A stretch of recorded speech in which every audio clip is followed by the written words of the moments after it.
แต่มาซองมาถึงประตูพอดีแม่นแต่มาซองในประตูแล้วเบิ่งเพิ่นสิให้เข้าบ่หนูเอ้ยว่าแม่ว่าเข้าบ่ได้ดอกว่าแม่มาเที่ยวมาเห็นจังเป็นจังไดอยู่บ้านเฮามีจังซี่บ่นี่บ่มีแต่ว่าแม่ว่า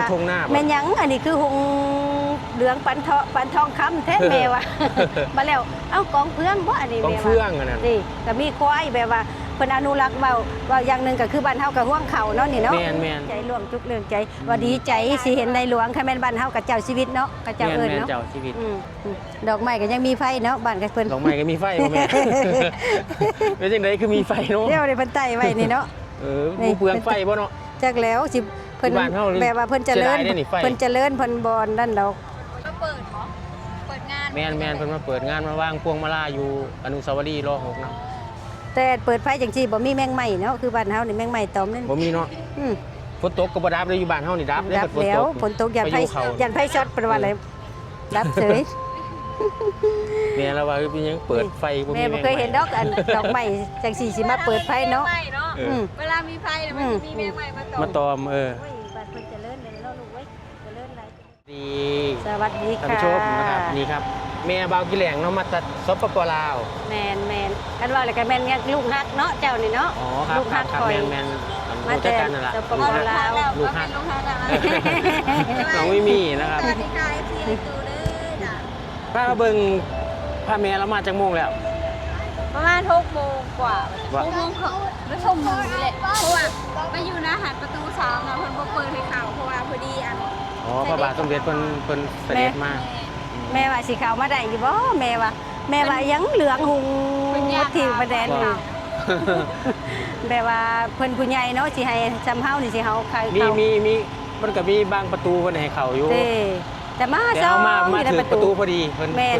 แต่มาซองในประตูแล้วเบิ่งเพิ่นสิให้เข้าบ่หนูเอ้ยว่าแม่ว่าเข้าบ่ได้ดอกว่าแม่มาเที่ยวมาเห็นจังเป็นจังไดอยู่บ้านเฮามีจังซี่บ่นี่บ่มีแต่ว่าแม่ว่า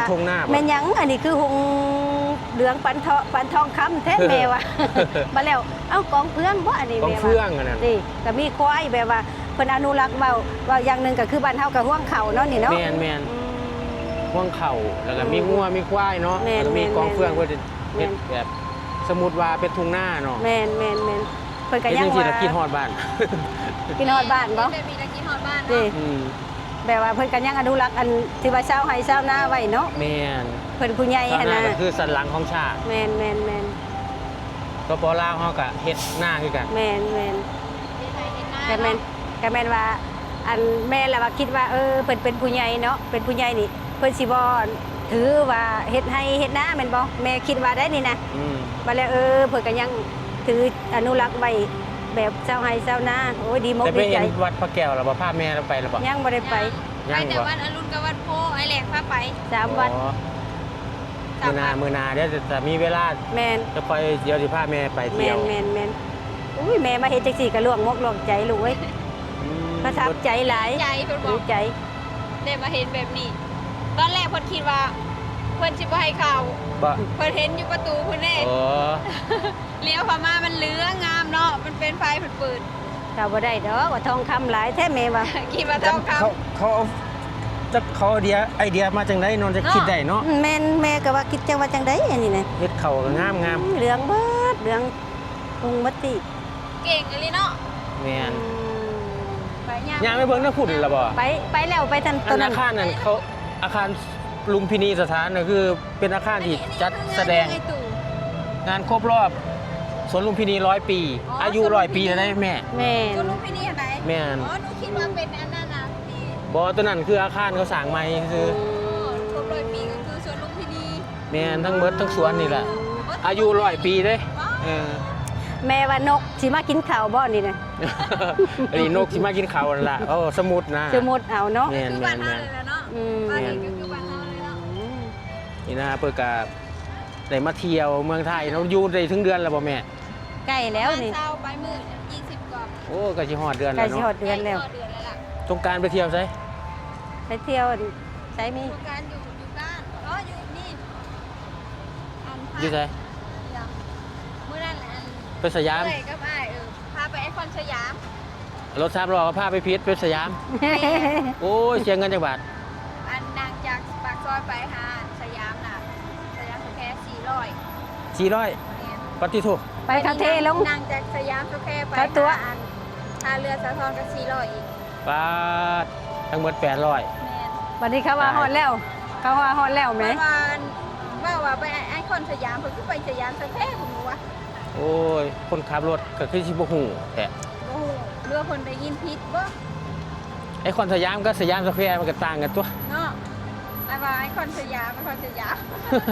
ล่าสุดเราไปจังซี่หอบหน้า เสีย400ซ้ำดิ พาแม่ไปครั้งแรก เสีย400 800พุ่นแหละ จากอิหยังก็ จาก เอ่อ ก่อนอยู่เรื่อย ช่องนนทรีย์ แม่น มาสยามส ส แควร์400แล้วก็จากสยามสแควร์ไปไอคอนสยาม400 แม่น เป็น800พอดีโอเค เพิ่นกลับแล้วบ่ได้หลวงน่ะ เพิ่นกลับแล้วเพิ่นกลับแล้ว กลับเลยติ เพิ่นเสด็จกลับแล้ว กับอันนี้น่าสิเป็นแต่ลูกน้องเนาะ แม่เราเดี๋ยวเพิ่นเด็กเห็นเพิ่นบ่ เห็นอยู่ เห็นเด็กไป เห็น พากันไปนั่งอยู่เบิ่ง ว่า นี่หั่น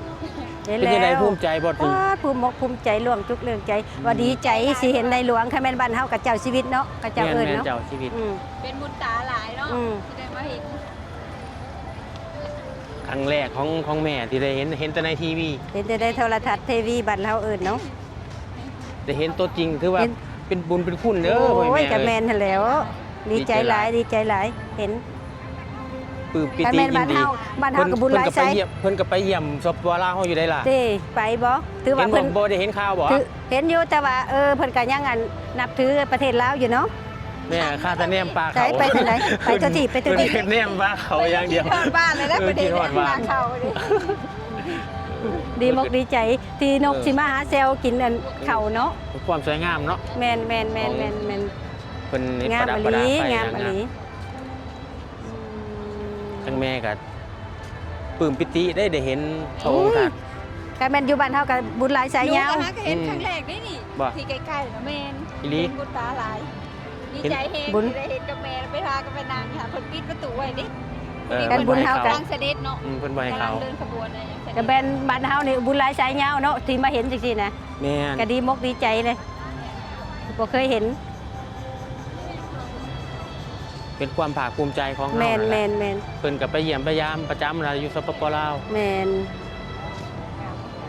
นี่ก็พาแม่เพิ่นมาเที่ยวมาอันนี้เนาะน้องมิมี่เพิ่นพาแม่เพิ่นมาพอดีมาพ้อกัน แล้วมิมี่พาเรากลับจังได๋บัดนี้กลับอยู่ไสนี่ นั่งรถแท็กซี่มั้ง บ่ทั้งอยู่ประชาอุทิศหรืออยู่ไสก่อน ทุกสวัสดิ์ สุขสวัสดิ์ซอยใด 26 โอ้26โอ้ ไกลดีเลยล่ะนั่งนี่มากกับ200ไปเลย ก็คือบ่นั่งไปลงวงเวียนใหญ่แล้วก็ไปต่อรถแท็กซี่เอาก็ได้ยังใกล้กว่าเอา BTS ลงวงเวียนใหญ่เด้ จะได้หนูดัง เอาก็นั่งจากสระแดงนี่ไปวงเวียนใหญ่ ไปลงวงเวียนใหญ่ก็ต่อแท็กซี่ก็ได้ใกล้ เขาเจ้าลังไปเบิ่งหยังอัน ๆโอ้ย บ่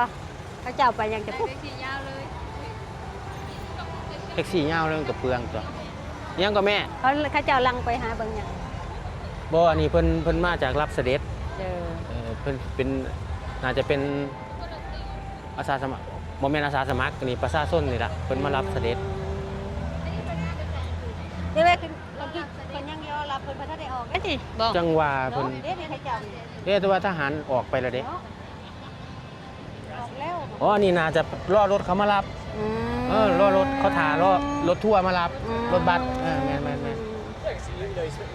นี่รถบัสเห็นบ่จอดอยู่จังซี่ถ่ารถบัสมารับ ว่าได้รถประจำกัน เพิ่นกลับแล้วแต่ว่าอันนี้ประชาชนเพิ่นถ่ารถบัสมารับเพิ่นก็มาแต่สถานที่ต่างๆเนาะหลายหม่องหลายบอนมารวมกัน แม่น มารับเสด็จนั่นล่ะ ดอกไม้ก็ยังมีไฟเนาะบ้านกับเพิ่น ดอกไม้ก็มีไฟบ่แม่ เป็นจังไดคือมีไฟเนาะ เดี๋ยวได้เพิ่นไต้ไว้นี่เนาะ บ่เปลืองไฟบ่เนาะ จักแล้วสิเพิ่น บ้านเฮาเลย แบบว่าเพิ่นเจริญ เสียดายเด้อนี่ไฟ เพิ่นเจริญเพิ่นบอนนั่นดอก ประหยัดเปลืองไฟ อืม ประเทศเพิ่น อยู่บ้าน รุ่ง เฮา รื นี่ อง ดับจน โอ้ย 6 โมงแรง บ่ได้ไต้ไว้จังซี่บ่ได้แล้วเปลืองไฟมันว่านะ ฝนตกมาก็ดับฝนตกมาก็ไฟดับบอกแม่ แม่นดับแล้ว ไฟได้แม่ ใจ นี่ดอกเรืองนี่ก็คือไฟ ไฟหมดเลย เนาะ บ้าน แม่ เฮานี่บ่กล้าแล้วเปลืองไฟ แม่เลี้ยวเข้ามาโอ้ยทองคำบ่รู้เอ้ยเหลืองหู ทองคำ คือทองคำเนาะ เพิ่นบ่ให้เข้าดอกแม่ว่ามีน้องมีเพิ่นว่าแม่ว่าบ่ได้เข้าดอกคนจำแต่เฮานี่เนาะเพิ่นบ่ให้เข้าดอกแม่ว่า แม่คิดว่าย่าน บัดนี้เฮ็ดจังไดเขาบ่ได้บัดรอเพิ่นเสด็จไปบ่ ย่างออกไปผูก อ๋อ เสด็จอันเพิ่นเดินเสด็จเพิ่นกลับแล้วก็พากันย่างขามไปคิดนี่ว่าเพิ่นว่าบ่ทันได้เปิดก็เลยย่างพาแม่ย่างไปหน้าผูก คือบ่ย่างออกมานี่บ่ไกลกว่าบ่ อันนี้น่าจะใกล้กว่า เออ บ่ฮู้ได้ฮักกะมา นี่รถนี่รถทหารเด้นี่เนาะ แม่นรถทหาร เด้เพิ่นกลับ นี่ละเขามารับนี่ละคนนี่คือเขาสิขึ้นรถ อันนี้แต่ทหารนี่คนคันใหญ่ แม่นรถเจ้าหน้าที่ทหาร เขามานี่แหละรับเสด็จ เสด็จกันแล้ว อู้มาจากประจวบคีรีขันธ์ผู้ใดนี่เห็นบอกเขาถือป้ายอยู่นั่นประชาชนมาจากประจวบคีรีขันธ์ผู้ใดมาจากใต้ ไกลๆเพิ่นยังมาเนาะ แม่นไกลๆเพิ่นก็ยังมาแม่เราเงิดไฟฮะ เพิ่นมาเปิดเหรอเปิดงาน แม่นเพิ่นมาเปิดงานมาวางพวงมาลาอยู่อนุสาวรีย์ร6นะ แต่เปิดไฟจังซี่บ่มีแมงไหม้เนาะคือบ้านเฮานี่แมงไหม้ตอมนั่น บ่มีเนาะ อืม ฝนตกก็บ่ดับเลยอยู่บ้านเฮานี่ดับ ดับแล้วฝนตกยันไฟ ไปอยู่เขา ยันไฟช็อตเป็นว่าอะไรดับเฉย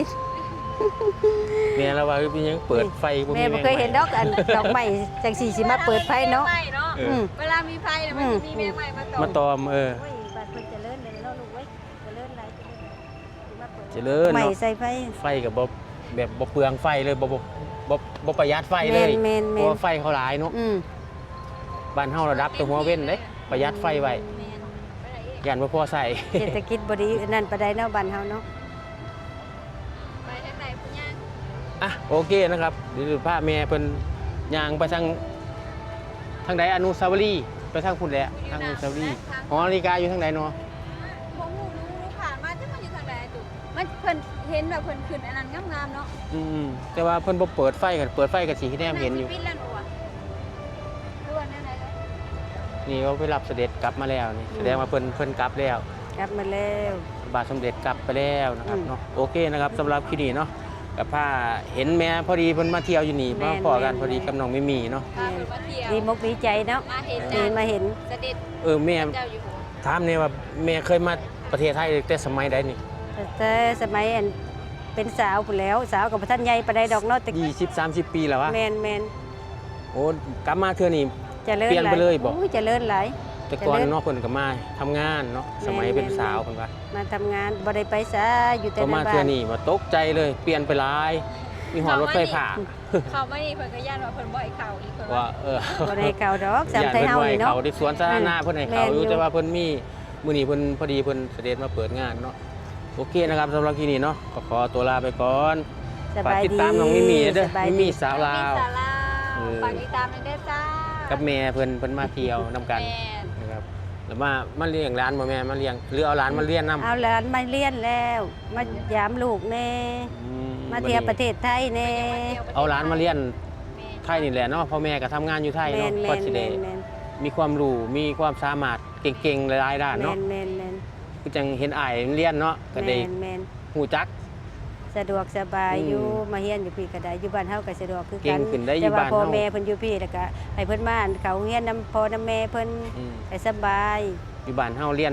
ปิดเทอม3 เดือน มาสิเรียนทันเนาะ แม่แม่ โอเคครับสำหรับที่นี่ขอบคุณแม่หลาย ๆ เด้อกับน้องมิมี่สวัสดีครับ ขอบคุณค่ะ